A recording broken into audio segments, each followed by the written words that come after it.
नमस्कार, मैं हूं आपके साथ कविता राणा। आज का भारत अब अगर पहले जैसा नहीं है तो इसके पीछे का एक ही कारण है, प्रधानमंत्री नरेंद्र मोदी।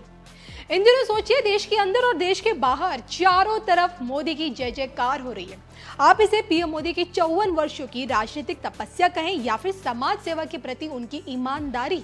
सच तो यही है कि मोदी नाम अपने आप 140 करोड़ भारतीयों का स्वाभिमान बन चुका है। तभी तो देश के इसी प्रधानमंत्री में भविष्य का राष्ट्रपति अभी से देखना शुरू हो चुका है। जी हाँ, लेकिन क्या मोदी जी प्रधानमंत्री से राष्ट्रपति बनकर भारत में एक नया इतिहास रच पाएंगे? इसी को लेकर क्या कहती है स्वामी योग की ऐतिहासिक भविष्यवाणी, इसी पर देखिए धर्म ज्ञान की ये स्पेशल रिपोर्ट।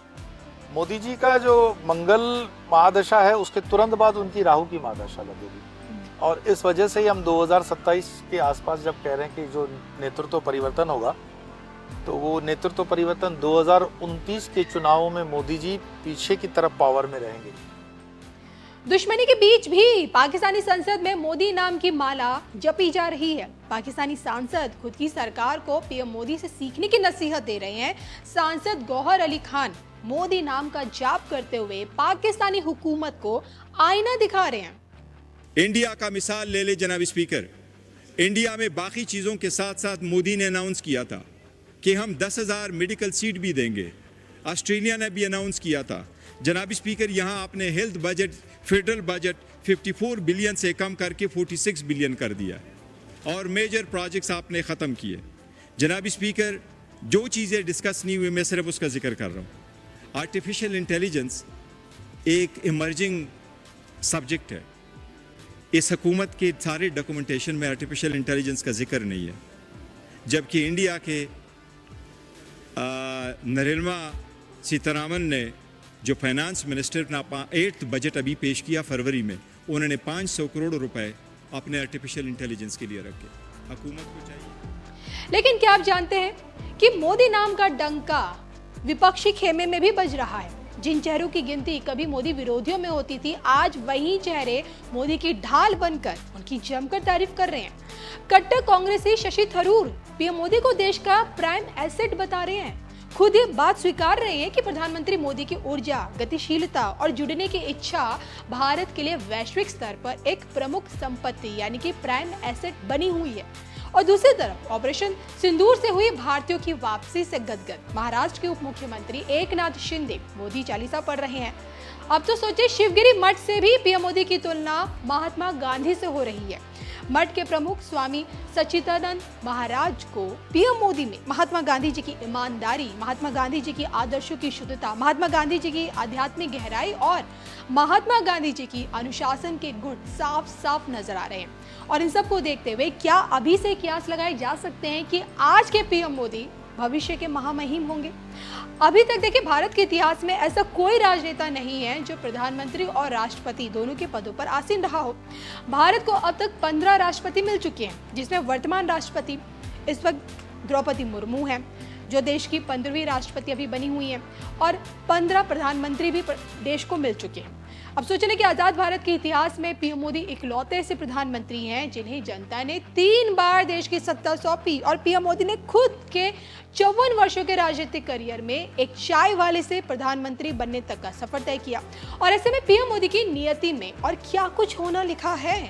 क्या आज के पीएम मोदी को देश के 16वें राष्ट्रपति के तौर पर देखा जा सकता है? इसी पर स्वामी योग की अब तक की सबसे बड़ी ऐतिहासिक भविष्यवाणी क्या है, धर्म ज्ञान पे जरूर देखिए। प्रधानमंत्री नरेंद्र मोदी जी को लेकर, और इसलिए क्योंकि आपको बता दूं कि मोदी जी की 29 नवंबर 2021 से लेके 29 नवंबर 2028 तक मंगल की महादशा में मोदी जी हैं। और मंगल की इसी महादशा में अब जो परिस्थितियां बनी हुई हैं, पहलगाम आतंकी हमला, उसके बाद हमने ऑपरेशन सिंदूर देखा, और हाल फिलहाल में जो अभी एयरप्लेन जो क्रैश हुआ है उसमें जितने भी यात्री थे उनकी जो मौत हुई है। तो मैं आपसे स्वामी जी जानना चाहती हूँ, आने वाला समय जो अब जो है ये कितना चैलेंजिंग भरा है पीएम मोदी जी के लिए?